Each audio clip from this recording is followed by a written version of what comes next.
வணக்கம்மா. இன்றைக்கி அருமையான டேஸ்டியான முட்டை குழம்பு எப்படி செய்கிறதுன்னு பார்க்க போகிறோம். இது முட்டை வந்து தனியாகவும் குழம்பு தனியாகவும் கிடைக்கும். நான் செய்கிற மாதிரி செஞ்சிங்கன்னா, முன்னாடியெல்லாம் பொத்து ஊற்றுவாங்கள்ல, அது எங்கே பார்த்தாலும் இந்த ஒயிட் கரு வந்து செதறி போய் தேங்காய் துருவல் மாதிரி கிடக்கும். அதனால் அதுக்கு வந்து கொஞ்சம் நல்லாவும் இருக்காது, குழம்போடு தனியாக குழம்பு வராது. மேட் பை அமைச்சர் சப்ஸ்கிரைப் பண்ணுங்கள், பக்கத்தில் உள்ள பெல் ஐக்கானை கிளிக் பண்ணுங்கள். வாங்க வீடியோக்குள்ளே போகலாம்.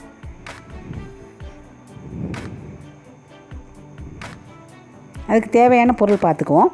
இப்போ ஒரு சின்ன கைப்பிடி நல்ல ஒரு கைப்பிடி அளவு சின்ன வெங்காயம், 2 தக்காளி பழம், கல் உப்பு, மிளகாத்தூள் 1 கரண்டி, அரை கரண்டி மல்லித்தூள், மஞ்சப்பொடி, அதுக்கு தாளிக்க பட்டை கிராம்பு. இப்போ அதுக்கு வந்து இஞ்சி பூண்டு தட்டி அதுக்கு எண்ணெயில் போடுறதுக்கு, இது தேங்காய் துருவல், பெருஞ்சீரகம், கசகசா, அதுக்கு 2 பச்சை மிளகா தாளிக்கும் போது போட்டுக்கலாம். அது கருவேப்பிலை கொத்தமல்லி நிறையா வச்சுக்கோங்க. இப்போ இந்த இந்த வெங்காயம் இருக்குது இல்லையா, அந்த வெங்காயம் நம்ம கல்லூரலில் வந்து நம்ம தாளிக்கிறது என்ன தெரியுமா, வெங்காயமும் அந்த பூண்டு தான். அதாவது இதுக்கு தாளிப்பு வந்து வேறு எதுவும் கிடையாது. பட்டை கிராம்பு ஏலக்காய் கூட போட்டுக்கலாம். இந்த வெங்காயம் பூண்டு இடித்து வச்சுருக்கல, அதுதான் தாளிக்கிறதுக்கு. இந்த குழம்போட வாசமே இந்த தாளிப்பில் தாம்மா இருக்குது. அருமையான வாசமாக இருக்கும். பாருங்கள், இதை இடித்து வச்சுக்கோங்க. வெங்காயமும் பூண்டும் இடித்து வச்சுக்கிறோம். இப்போ வெங்காயத்தை தனியாக ஒரு கைப்பிடி எடுத்து வச்சுருக்கோம்ல, சின்ன வெங்காயம், அதை நல்லா பேஸ்ட் பண்ணிக்கணும். அதை தனியாக வச்சுக்கோங்க. அந்த மிக்ஸி ஜார்லேயே நம்ம தக்காளி போட்டுக்கலாம். எல்லாத்தையும் இப்போ தனித்தனியாக தான் அரைச்சி வச்சுக்கணும். ஆனால் இந்த மிக்ஸி ஜார்லேயே தக்காளி போட்டுக்கலாம். போட்டுட்டு தக்காளி போடுறேன், கொஞ்சம் மஞ்சத்தூள் போடுறேன், அந்த மிளகாத்தூள் இருக்கு இல்லையா, ஒரு கரண்டி வச்சுருக்கேன்ல, அது மல்லித்தூள், மிளகாத்தூள், மல்லித்தூள், மஞ்சத்தூள், தக்காளி, இதை போட்டு ஃபைன் பேஸ்ட்டாக அரைச்சி வச்சுக்கோங்க. இதையும் தனியாக நம்ம எடுத்து வச்சுக்குவோம். இப்போ இந்த தேங்காய் கொஞ்சம் தேங்காய் கீத்து தான் எடுத்து வச்சுருக்கேன். அதில் கசகசா, 2 முந்திரி பருப்பு, அது போட்டுக்கிட்டால் கொஞ்சம் டேஸ்ட்டாக இருக்கும். இல்லைன்னா விட்டுருங்க. கொஞ்சம் சோம்பு போட்டு அதையும் அரைச்சி வச்சுக்கிறேன். இப்போ அதெல்லாம் தனித்தனியாக எடுத்து வச்சுக்கிட்டு, இப்போ வானலியில் எண்ணெய் விட்டுக்கிறேன். கொஞ்சம் அதிகமாக தான், ஒரு 4 ஸ்பூன் இருக்கும். அது எண்ணெய் விட்டுருக்கேன். அந்த எண்ணெயிலம்மா என்ன போடுறேன் பாருங்கள். பட்டை, இந்த கிராம்பு எடுத்து வச்சுருக்கேன்ல, பட்டை கிராம்பு பூ, அதை நான் போட்டு கொஞ்சம் பொரிய வைக்கிறேன். அதுக்கப்புறம் இந்த எண்ணெய் அந்த கொஞ்சம் பொரியட்டும். இது வந்து குழந்தைங்க எதையுமே தூக்கி எறிய முடியாது, அதை எதை எடுத்து போட முடியாது, எல்லாத்தையும் சாப்பிட்ற மாதிரி செஞ்சுருக்கேன். வெங்காயம் பூண்டு தட்டி வச்சுருக்கேன்ல, அதை அந்த எண்ணெயில் போடுறேன். கொஞ்சம் அது நல்லா வதங்கட்டும். அதுக்கப்புறம் நம்ம அரைச்சி வச்ச சின்ன வெங்காயம் பேஸ்ட்டை அதில் கொட்டுறேன். இதே மாதிரி செஞ்சிங்கன்னா வெங்காயம் பூண்டு இஞ்சி எல்லாத்தையும் சேர்த்து குழம்போட பிள்ளைங்க சாப்பிடும். இல்லைன்னா தனித்தனியாக அதில் படும்போது எடுத்து போட்டுருதுங்க. இது மாதிரி செஞ்சு பாருங்களேன், ரொம்ப அருமையாக இருக்குமா. டேஸ்ட் வந்து முட்டை குழம்பு தனியாக கிடைக்கும், முட்டை தனியாக கிடைக்கும். இப்போ பாருங்கள், இதெல்லாம் கொஞ்சம் கல் உப்பு போட்டுக்கலாம். அந்த வெங்காயம் வதங்குறப்ப இந்த கல் உப்பு போட்டுக்கிறேன். இஞ்சி பூண்டு நசுக்கி வச்சுருக்கேன்ல, அதை இப்போ போடுறேன். எல்லாத்தையுமே நல்லா பச்சை வாசம் போக வதக்கிக்கணும்.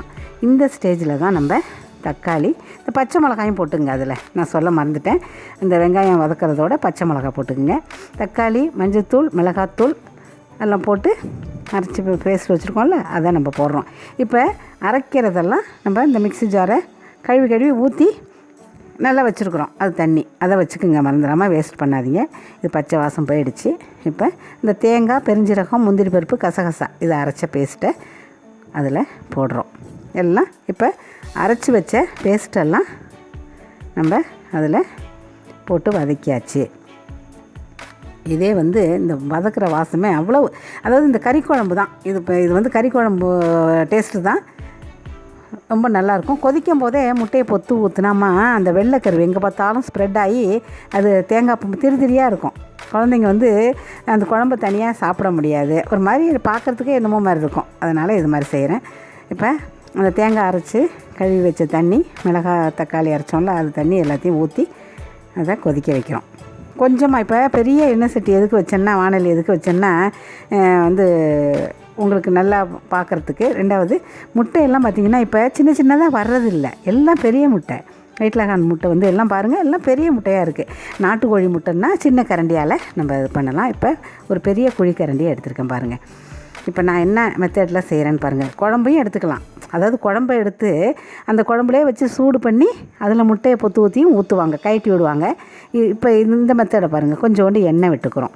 எண்ணெய் விட்டு அந்த கரண்டியை அந்த குழம்புலேயே சுட வைக்கணும். நான் எப்படி வைக்கிறேன் பாருங்கள். இப்போ எண்ணெய் சூடாயிடுச்சு. அந்த குழம்புலையே எண்ணெய் வந்து சூடாகிடும். சூடாகும்போது நம்ம முட்டையை நம்ம ஊற்றுறோம்.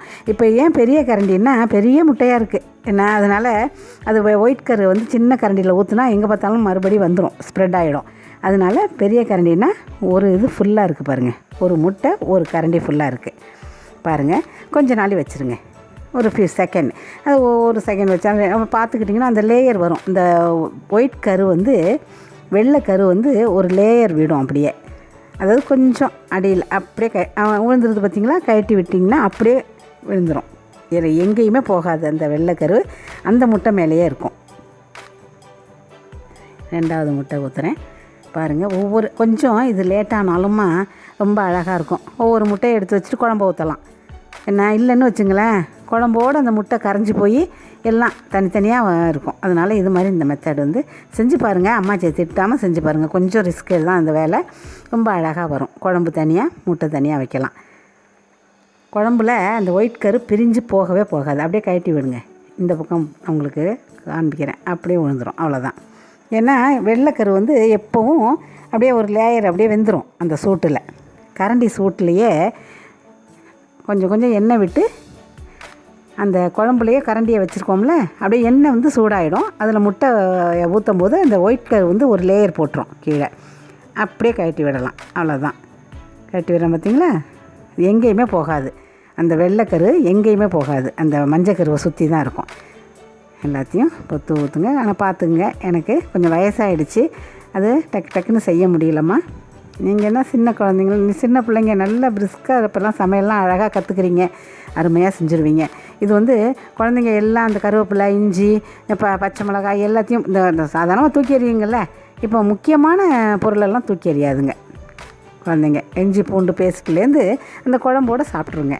இது இட்லி, தோசைக்கு, தயிர் சாதத்துக்கு, இந்த கிரேவியை போட்டு சாப்பிட்றதுக்கு எல்லாத்துக்குமே ஒரு அருமையான ஒரு குழம்புமா. இது இப்போ பார்த்திங்கன்னா வச்சுங்க, இதில் வந்து கறி குழம்பு மாதிரியே இருக்கும். கறி குழம்பு வச்சா அந்த டேஸ்ட் இருக்கும் பாருங்கள், அது மாதிரி இருக்கும். முட்டையும் பார்த்திங்கன்னா உப்பு, உரப்பு இதெல்லாம் சார்ந்து போய் ரொம்ப ஃபைனாக இருக்கும். சாப்பிட்றதுக்கு ரொம்ப அருமையாக இருக்குமா. இப்போ மூடி வச்சுருங்க. இப்போ என்னென்ன ஒரு முக்கியமானது வந்து கொதிக்கும் போது நம்ம கரண்டியை வைக்கணும். வச்சு முட்டையை கழட்டி விட்றோம். கழட்டி விட்டதுக்கப்புறம் சிம்மில் வச்சிடணும். இப்போ சிம்மில் இருந்து மூடி விட்றோம். அப்போ தான் அது பரவாது. சிம்மில் தான் வைக்கணும். மறந்துடாதீங்க, நான் சொல்கிறதுக்கு மறந்துட்டேன். சிம்மில் வச்சு எல்லாத்தையும் இப்படியே செஞ்சு விடுங்க. கொதிக்கும் போது தான் கரண்டியை வச்சு முட்டையை கழட்டி விடணும். எல்லாத்தையும் கழட்டி விட்டுட்டு சிம்மில் வச்சு கொதிக்க வைக்கணும். அந்த மாதிரி நான் சொல்கிறது. இங்கே பாருங்கள், நடுப்புற எல்லோ கரு அப்படியே இருக்குது, சுற்றி ஒயிட் கரு இருக்கும். அப்படியே பரட்டி போடுங்க. அவ்வளோதான். குழம்பு தனி, முட்டை தனியாக எடுத்து வைக்கலாம். அங்கே பார்த்தீங்களா, முட்டை அடை குழம்பு மாதிரியே இருக்கும். முட்டையும் அப்படியே அருமையாக உப்பு உரப்பெல்லாம் சார்ந்து இருக்கும். இது குழந்தைங்களுக்கு அவசியம் செஞ்சு கொடுங்கம்மா. செஞ்சு அம்மாச்சி செய்கிற மாதிரியே ஒவ்வொரு ஸ்டெப்பாக செஞ்சு பாருங்கள். அதான் இன்னொரு தடவை சொல்கிறேன், அம்மாச்சியை திட்டாமல் செஞ்சு பார்க்கணும். ஏன்னா என்னடா இது அப்படி அப்படியே பொத்து ஊற்றி குழம்பு வைக்காமல் எப்படின்னு, இது தனித்தனியாக இருக்குமா, அழகாக இருக்கும். பார்க்குறதுக்கு தனியாக குழம்பு வச்சுக்கலாம். எல்லாம் அப்படியே பரவாமல் இருக்கும். அந்த முட்டை இது ஒயிட் கருவெல்லாம் எங்கே பார்த்தாலும் பரவாமல் தனியாக குழம்பும் தனியாக முட்டையும் நல்லாயிருக்கும். இப்போ சாதத்தில் போட்டு அருமையாக குழந்தைங்களுக்கு ஊட்டி விடுங்க. எந்த பொருளும் வேஸ்ட் ஆகாது. கொத்தமல்லி தழையை நிறையா கட் பண்ணி அதில் போடுங்க. கருவேப்பிலை, கொத்தமல்லி போடுங்க. அந்த வாசம் அதில் இறங்கி கமன்னு ஒரு முட்டை குழம்பு ரெடி ஆகிடுச்சு. இது வந்து அப்படி அதாவது பிள்ளைங்களுக்கு வந்து பிடிக்காத பிள்ளைங்க கூடமா இதை சாப்பிட்றோம். ஐயோ எனக்கு வேணாம் அப்படின்னு சொல்லாது, சாப்பிட்றோம். நல்லா கொதிக்க விடுங்க. கொதிக்க வச்சுட்டு அது பரிமாறுங்க. எண்ணெயெல்லாம் பிரிஞ்சு வந்துருச்சு பார்த்திங்களா, எப்படி இருக்குது பாருங்கள். பார்க்குறதுக்கும் அழகாக இருக்கும், சாப்பிட்றதுக்கும் டேஸ்டியாக இருக்கும். அருமையாக சாப்பிட்டுட்டு சந்தோஷமாக இருங்கம்மா. நன்றிம்மா.